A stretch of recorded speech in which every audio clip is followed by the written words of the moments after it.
আসসালামু আলাইকুম বন্ধুরা, আজকে আমরা জানবো কিভাবে থার্ড ওয়ার্ল্ড এবং সেকেন্ড ওয়ার্ল্ড কান্ট্রিগুলো ইউজ করে ফার্স্ট ওয়ার্ল্ড কান্ট্রিতে যাওয়া যায় কোনো প্রকার প্রতারণার শিকার হওয়া ছাড়া নিজেই নিজের উদ্যোগে। আজকে আমরা এই বিষয়ে ডিটেলস আপনাদের সাথে আলোচনা করব। যারা আমার চ্যানেলে নতুন, কাইন্ডলি আমার চ্যানেলটি সাবস্ক্রাইব করে রাখবেন, পাশে থাকা বেল বাটনটি ক্লিক করে রাখবেন যাতে আমার নতুন যে কোনো ভিডিও আপলোড দেওয়ার সাথে সাথে আপনার মোবাইলে নোটিফিকেশন চলে যায়। তো বন্ধুরা, চলুন আমরা মূল আলোচনার দিকে চলে যাই। এমন কিছু কান্ট্রির নাম আমি আজকে আপনাদেরকে বলবো যে কান্ট্রিগুলোতে গিয়ে আপনারা নিজেদের বিজনেস সেটেল করে আপনারা ফার্স্ট ওয়ার্ল্ড কান্ট্রিগুলোতে যেতে পারেন। অনেকে হয়তো ভাবছেন বিজনেস অনেক অনেক বড় একটা ব্যাপার। আসলে এটা আহামরি কোনো ব্যাপার না, খুবই সিম্পল একটা ব্যাপার। আমরা যারা জানি না তাদের জন্য এটা অনেক বড় একটা ব্যাপার, আর আমরা যারা জানি, আপনাদের মধ্যে যারা ভিডিওটি শুনছেন তারা হয়তো অনেকের দেশের বাইরে বিজনেস আছে, আপনারা জানেন। এটা খুব বেশি বড় কিছু না। সিস্টেম জানা থাকলে, পদ্ধতিগুলো জানা থাকলে এটা খুবই সহজ একটা ব্যাপার। এবং এই বিজনেসের মাধ্যমে বা নিজের কোম্পানি স্টাবলিশ করার মাধ্যমে বা নিজের বিজনেস স্টাবলিশ করার মাধ্যমে খুব সহজে কিন্তু আমরা সেকেন্ড ওয়ার্ল্ড বা থার্ড ওয়ার্ল্ড কান্ট্রিগুলো থেকে ফার্স্ট ওয়ার্ল্ড কান্ট্রিগুলোর ভিসা খুব সহজে পেতে পারি। তো চলুন আমরা এমন কিছু দেশের নাম জেনে নিই যে দেশগুলোতে গিয়ে আমরা নিজেদের বিজনেস স্টাবলিশ করতে পারবো। এশিয়ান কান্ট্রি আছে কিছু, যেমন Cambodia, Vietnam, Laos, Malaysia, Dubai, Singapore, Thailand. European কিছু কান্ট্রি আছে যেমন জর্জিয়া, আর্মেনিয়া, আলবেনিয়া। এমন অনেক কান্ট্রি আছে যে কান্ট্রিগুলোতে গিয়ে আপনারা খুব সহজে নিজেদের বিজনেস স্টাবলিশ করে নিতে পারেন। আসুন এবার কি ধরনের বিজনেস স্টাবলিশ করবেন, আসলে এটা কতটুকু পসিবল, এবং এই বিজনেস স্টাবলিশ করার মাধ্যমে কিভাবে ফার্স্ট ওয়ার্ল্ড কান্ট্রিতে যাবেন সেদিকে আমরা এগিয়ে যাই। প্রথমে কিভাবে বিজনেস স্টাবলিশ করবেন। আমি যে কান্ট্রিগুলোর নাম বলেছি এগুলো ছাড়া আরো অসংখ্য কান্ট্রি রয়েছে যেগুলোতে হয়তো অলরেডি আপনাদের বিজনেস আছে অনেকের, হয়তো অনেকে জানেন, হয়তো অনেকে জানেন না। আসুন আমি একদম শুরু থেকে স্টার্ট করি যাতে যারা নতুন তারা সব বুঝতে পারেন। এই কান্ট্রিগুলোতে আপনারা ট্যুরিস্ট ভিসায় গিয়ে বা বিজনেস ভিসায় গিয়ে বা সেখানে না গিয়ে কারো মাধ্যমে, কোনো লয়ারের মাধ্যমে বা সেখানে আপনার কোনো ফ্রেন্ড আছে সেই ফ্রেন্ডের মাধ্যমে আপনারা নিজেদের নামে কোম্পানি ওপেন করতে পারেন, বিজনেস রেজিস্ট্রেশন করতে পারেন। এই ক্ষেত্রে বিজনেস রেজিস্ট্রেশনের ক্ষেত্রে সাধারণত দু ধরনের হয়ে থাকে। আমি বিস্তারিত মধ্যে গেলাম না, সাধারণত দু ধরনের বিজনেস হয়ে থাকে। ফরেনাররা আমরা বিজনেস সেখানে রেজিস্ট্রেশন করতে পারি। নর্মালি যে দুই ধরনের সেটা হচ্ছে, একটা হচ্ছে এলসি আর একটা হচ্ছে এলএলসি। একটা হচ্ছে লিমিটেড কোম্পানি আর একটা হচ্ছে লিমিটেড লাইবিলিটি কোম্পানি। তো আপনারা যারা ভিডিওটি শুনছেন, আমি জানি আমার ভিডিওগুলো মালয়েশিয়া থেকে এবং দুবাই থেকে অনেকে শুনে থাকেন। তো যারা অলরেডি মালয়েশিয়াতে আছেন তারা জানেন মালয়েশিয়াতে অনেকের কোম্পানি আছে, দুবাইতে অনেকের ইনভেস্টর ভিসা আছে। ইনভেস্টর ভিসাটা মানে কিন্তু কোম্পানি। তো যারা দুবাইতে আছেন তারা জানেন কিভাবে ইনভেস্টর ভিসা খুলতে হয়, যারা মালয়েশিয়াতে আছেন তারা জানেন মালয়েশিয়াতে কিভাবে কোম্পানি খুলতে হয়, যারা বিভিন্ন দেশে নিজেদের বিজনেস আছে তারা জানেন কিভাবে বিজনেস সেটেল করতে হয়। তো আপনারা এইটাও জানেন এলসি কি আর এলএলসি কি। তো নতুন যারা আছেন তারা সহজে বুঝে নেন, এলসি হচ্ছে লিমিটেড কোম্পানি আর এলএলসি হচ্ছে লিমিটেড লাইবিলিটি কোম্পানি। আমাদের বাংলাদেশে অনেকে হয়তো বিজনেস থাকতে পারে, দোকান থাকতে পারে, কোনো ব্যবসা প্রতিষ্ঠান থাকতে পারে। আমাদের কাছে হয়তো অনেকের কাছে ট্রেড লাইসেন্স আছে। তো ট্রেড লাইসেন্স আর কোম্পানি কিন্তু সম্পূর্ণ ভিন্ন দুটি ব্যাপার।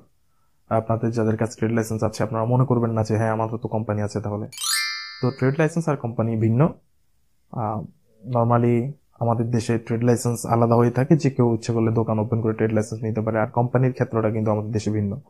আর দেশের বাইরে ফরেন কোনো কান্ট্রিতে আপনি নর্মালি ট্রেড লাইসেন্স নিতে পারবেন না, আপনাকে প্রথমে কোম্পানি ওপেন করতে হবে, তারপরে আপনি কোম্পানির এগেইনস্টে যে বিজনেস করতে চান সেই বিজনেস আলাদা ট্রেড লাইসেন্স আপনাকে দেওয়া হবে। তো বন্ধুরা, আমরা এলএলসির দিকে না গিয়ে এলসি যেটা ছোট কোম্পানি, আপনারা ছোট কোম্পানিটা ওপেন করতে পারেন খুব সহজে। জর্জিয়াতে ওপেন করতে পারেন, দুবাইতে করতে পারেন, মালয়েশিয়াতে করতে পারেন, থাইল্যান্ডে করতে পারেন, সিঙ্গাপুরে করতে পারেন, এশিয়ান কান্ট্রি ভিয়েতনামে করতে পারেন, কম্বোডিয়াতে করতে পারেন, লাওসে করতে পারেন, মরিশাসে করতে পারেন। এমন অসংখ্য কান্ট্রি রয়েছে যে কান্ট্রিগুলোতে আপনারা খুব সহজেই যেতে পারেন এবং সেখানে গিয়ে আপনারা বিজনেস স্টাবলিশ করতে পারেন। কিভাবে করবেন সেটাও আমি বলে দিয়েছি। হয় নিজে সেখানে ট্যুরিস্ট ভিসা নিয়ে গিয়ে নিজে নিজে ministry of labour, ministry of foreign অ্যাফেয়ার্সে গিয়ে যেভাবে পদ্ধতি আছে সেভাবে করে নিতে পারেন। সেকেন্ড অপশন হচ্ছে আপনাদের যদি কোনো ফ্রেন্ড, কোনো রিলেটিভ কেউ থাকে সেখানে তাদের মাধ্যমে করতে পারেন, অথবা কোনো লয়ারের মাধ্যমে করতে পারেন, অথবা কোনো ট্রাভেল কোম্পানি যদি করে থাকে তাদের হেল্প নিয়ে করতে পারেন। তো কোম্পানি ওপেনের ক্ষেত্রে কস্টিংটা আহামরি খুব বেশি না। যারা জানেন না তাদের জন্য হয়তো অনেক বেশি, যারা জানেন তাদের জন্য খুবই কম। আর কোম্পানি ওপেনিং এর ব্যাপারটা আসলে কান্ট্রি ওয়াইজ ভিন্ন ভিন্ন রেট হয়ে থাকে। কোনো কান্ট্রিতে 1500 ইউএসডি লাগে, কোনো কান্ট্রিতে 2 থেকে 300 ইউএসডি দিয়ে ওপেন করা যায়, কোনো কান্ট্রিতে $5000 লাগে। এটা অ্যাকচুয়ালি কান্ট্রির উপর ডিপেন্ড করে কোন কান্ট্রির কোম্পানির চাহিদা কেমন, সেই কান্ট্রির চাহিদা অনুযায়ী অ্যাকচুয়ালি রেটগুলো হয়ে থাকে। যাক, আমি সবগুলো কান্ট্রি রেট তো এখানে বলা পসিবল না, এই জন্য ওদিকে গেলাম। জাস্ট আপনাদেরকে আইডিয়া দিলাম যে আপনারা এই কান্ট্রিগুলোতে গিয়ে নিজেরা নিজেদের বিজনেস স্টাবলিশ করতে পারেন। তারপরে চলুন নিজেরা নিজেদের বিজনেস স্টাবলিশ করে তারপরে নেক্সটে কি করতে পারেন আপনারা ফার্স্ট ওয়ার্ল্ড কান্ট্রিতে যাওয়ার জন্য। আপনারা যখন নিজেদের নামে একটা কোম্পানি খুলবেন, সেটা হোক এলসি হোক এলএলসি, কোম্পানি খোলার পরে অবশ্যই আপনাদের যদি সেখানে আপনারা লং টাইম থাকতে চান, তাহলে আপনারা আপনার লাইসেন্সের এগেনস্টে ভিসা করে নেবেন, সেখানে বিজনেস ভিসা অথবা রেসিডেন্ট ভিসা। সেই ভিসা করে নেওয়ার পর আপনি সেখানে লং টাইম থাকার পারমিশন পেয়ে যাবেন। তারপর আপনি আপনার কোম্পানি যেই নামে খুলেছেন সেই নামে একটা ব্যাংক অ্যাকাউন্ট খুলে নেবেন, যে কোনো ব্যাংকে। আপনি চাইলে জেনুইনলি সেখানে বিজনেস করতে পারেন, যে দেশে আপনি আপনার কোম্পানি ওপেন করেছেন সেখানে বিজনেসও করলেন, পাশাপাশি আপনার ব্যাংক স্টেটমেন্টটা ভারী করলেন, কয়েকটা ট্যাক্স দিলেন। কোনো কান্ট্রিতে 3 মাসে ট্যাক্স দেওয়ার সিস্টেম, কোনো কান্ট্রিতে 6 মাসে ট্যাক্স দেওয়ার সিস্টেম, কোনো কান্ট্রিতে 1 ইয়ার একবার ট্যাক্স দেওয়ার সিস্টেম। তো যেসব কান্ট্রিতে 1 ইয়ার একবার ট্যাক্স দেওয়ার সিস্টেম, সেখানে আপনি মিনিমাম একটা ট্যাক্স দিতে পারেন। যেখানে 3 মাসে ট্যাক্স দেওয়ার সিস্টেম, সেখানে আপনি মিনিমাম 2 থেকে 3টা ট্যাক্স দিয়ে তারপর কোনো কান্ট্রির জন্য অ্যাপ্লাই করতে পারেন। আর যদি আপনি সেখানে লং টাইম বিজনেস করতে থাকেন, করতে করতে করতে একটা সময় আপনার অ্যাকাউন্টের ভ্যালুটা যখন অনেক বেড়ে যাবে, আপনি যখন ট্যাক্স পে করবেন, আপনার লাইসেন্সের ভ্যালু বেড়ে যাবে। আপনি যখন একটা কান্ট্রিতে অ্যাপ্লাই করতে যাবেন, তখন তারা দেখবে যে আপনি অলরেডি একটা দেশে বিজনেস করছেন, আপনার ট্যাক্স পে করতেছেন গভর্নমেন্টকে, আপনার ব্যাংক স্টেটমেন্ট ভালো, আপনার কাছে সেই দেশের বিজনেস ভিসা আছে। তাহলে চিন্তা করে দেখুন, আমরা যখন একটা ফার্স্ট ওয়ার্ল্ড কান্ট্রির জন্য অ্যাপ্লাই করি, তখন ওরা অ্যাকচুয়ালি আমাদের কাছে কি দেখতে চায়। সাপোজ আপনি ইউরোপের কোনো একটা কান্ট্রির জন্য অ্যাপ্লাই করলেন, অস্ট্রেলিয়ার জন্য অ্যাপ্লাই করলেন, ইউএস এর জন্য অ্যাপ্লাই করলেন, অ্যাকচুয়ালি তারা কি চায় আমাদের কাছ থেকে, আমাদের কি রিকোয়ারমেন্ট থাকলে ওরা আমাদেরকে ভিসা দিবে বলে আপনার মনে হয়। সাপোজ আপনি আজকে অ্যাম্বাসাডর, আপনার কাছে কেউ একজন ভিসার জন্য গেল আপনার দেশে, আপনি অবশ্যই চান আপনার দেশে একজন লোক যাক, ভিজিট করুক। একজন ভিজিটর ঢুকলে তাদের দেশে ফরেন কারেন্সি ঢুকে, তাদের দেশের অর্থনীতি উন্নয়ন হয়, অর্থনীতি গ্রোথ হয়, অর্থনীতি বাড়ে, দেশের ইকোনমিক্যালি গ্রোথ হয়। সবাই চায় সবার দেশে টুরিস্টরা যাক, খরচা করুক, তাদের দেশের উন্নতি হবে। কিন্তু একটা অ্যাম্বাসেডর, একটা দেশের লোক কখনো চাইবে না অন্য একটা দেশের লোক তাদের দেশে গিয়ে ইলিগালি স্টে করুক, তাদের দেশে থেকে যাক, ইলিগালি থেকে যাক, রিফিউজ হিসেবে থেকে যাক। এটা কোনো কান্ট্রি চায় না। এই জন্য আপনি যদি অ্যাম্বাসেডর হয়ে থাকেন, আপনি কি চাইবেন?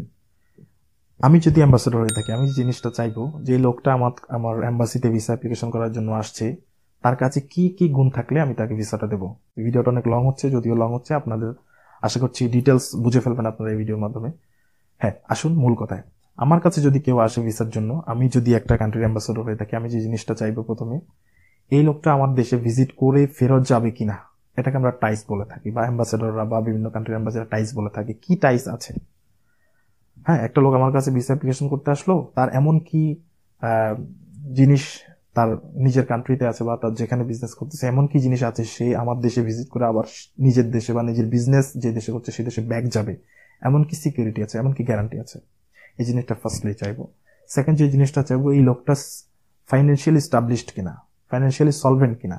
সে আমার দেশে যাবে, ভিজিট করবে, তার কাছে এই পরিমাণ অর্থ আছে কিনা যে আমার দেশে যাবে, ভিজিট করবে, ভিজিট করে আসার পরও তার কাছে জমা থাকবে অর্থ, তার ফ্যামিলি চালানোর মতো বা নিজের খরচ চালানোর মতো এক্সপেন্সিভ বা তার কস্টিং সেই পরিমাণ অর্থ তার কাছে আছে কিনা। সবচেয়ে মেইন ইম্পর্টেন্ট যে জিনিস, সেটা হচ্ছে ফ্যামিলি। আলহামদুলিল্লাহ অনেকগুলো দেশে ভিজিট করার সৌভাগ্য হয়েছে, সেই সুবাদে দেখেছি ফ্যামিলিটা খুবই গুরুত্ব দেয় তারা। যাদের ফ্যামিলি আছে তারা অবভিয়াসলি আজকে হোক কালকে হোক তাদের ফ্যামিলির কাছে ব্যাক যাবেই। এই জন্য তারা, যাদের ফ্যামিলি আছে, যাদের ওয়াইফ আছে, যাদের বেবি আছে, এই ধরনের লোকরা খুব সহজে ভিসা পায়। এর মানে এটা না যাদের ওয়াইফ নাই, বেবি নাই, তারা ভিসা পাবে না, যাদের ফাদার মাদার নাই তারা ভিসা পাবে, এমনটা না। জাস্ট একটা অপশন বলতেছি আপনাদেরকে। ফ্যামিলিটাও কিন্তু ওয়ান কাইন্ড অফ টাইস। আপনি ইউএসএ যান, আপনি ইউরোপে যান, আপনার ওয়াইফ আছে, আপনার বাচ্চা আছে, আপনি আজকে হোক, 2 দিন পরে হোক, 3 দিন পরে হোক, 10 দিন পরে হোক, আপনি দেশে আসতে বাধ্য হবেন আপনার ওয়াইফের কারণে, আপনার বেবির কারণে, আপনার ফাদার মাদারের কারণে। সো এই জন্যই তারা ফ্যামিলিটাকে ইম্পর্টেন্স দেয়। আপনার ফাইন্যান্সিয়াল এস্টাবলিশমেন্টটা তারা ইম্পর্টেন্স দেয়। আপনি ইউরোপে গিয়ে ব্যাক আসবেন, আপনার কাছে এই পরিমাণ অর্থ, আপনার বিজনেস, আপনার জব সিকিউর, আপনার কাছে সিকিউরিটি কি আছে যে আপনি ওই দেশ থেকে আবার ব্যাক আসবেন। এই ধরনের একটা সিকিউরিটির জন্য আপনার একটা ভালো জব দরকার, একটা ভালো বিজনেস দরকার। এই জন্যই আমরা যারা বিভিন্ন এজেন্টের মাধ্যমে বিভিন্ন দেশে যাওয়ার জন্য বারবার প্রতারিত হচ্ছি, তাদেরকে আমি রিকোয়েস্ট করে বলবো, আপনারা যদি একটা এজেন্টের মাধ্যমে, ভালো এজেন্ট আছে, আমি সবাইকে খারাপ বলবো না, অনেক ভালো এজেন্ট আছে, আমাদের অনেককে হেল্প করছে, অনেককে ভিসা নিয়ে দিচ্ছে বিভিন্ন দেশে, টাকা নেয়, কোনো প্রবলেম নেই। অনেকে আছে টাকা নিয়েও প্রতারণা করে। কিছু এজেন্ট আছে টাকা নিচ্ছে 50,000 1 লাখ বেশি নেই, সমস্যা নেই, কাজটা ভালোভাবে করে দিচ্ছে, সিকিউরলি করে দিচ্ছে, তাহলে ভালো, অসুবিধা কি।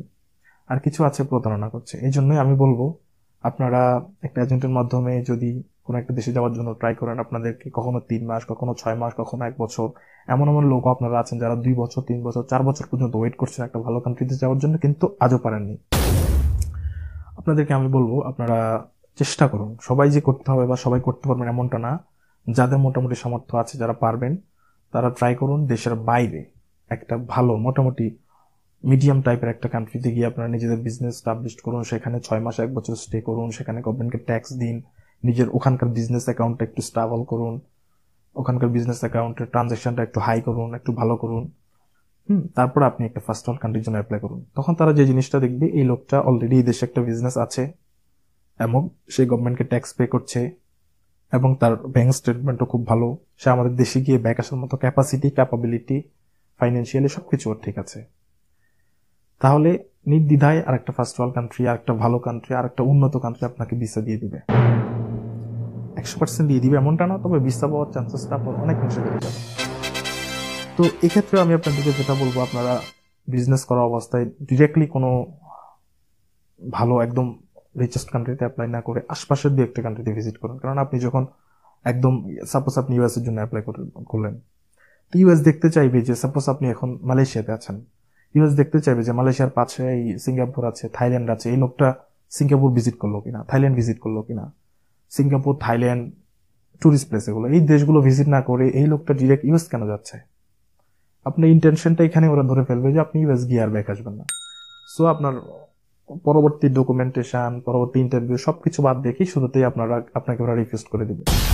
এই জন্য চেষ্টা করবেন আশপাশের দুই একটা কান্ট্রি যেগুলো টুরিস্ট প্লেস আছে, ওই প্লেসগুলো আগে ভিজিট করার জন্য, তারপরে আপনি একটা ফার্স্ট ওয়ার্ল্ড কান্ট্রির জন্য ভিজিট করুন। তো ভিডিওটা অনেক লং হয়ে গিয়েছে, মূল কথাগুলো আমি সংক্ষেপে একবার বলে দিচ্ছি।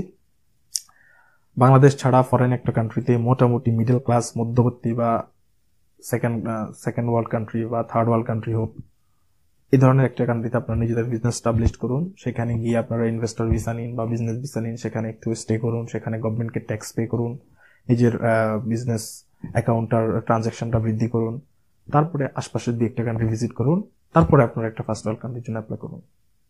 আপনি দেশে যেমন 4-5 বছর নষ্ট করতেছেন, সেখানে গিয়ে 1 বছর নষ্ট করেন, পাশাপাশি সেখানে ইনকামও করেন, বিজনেসও করেন, একটা ব্যাকআপ হয়ে গেল।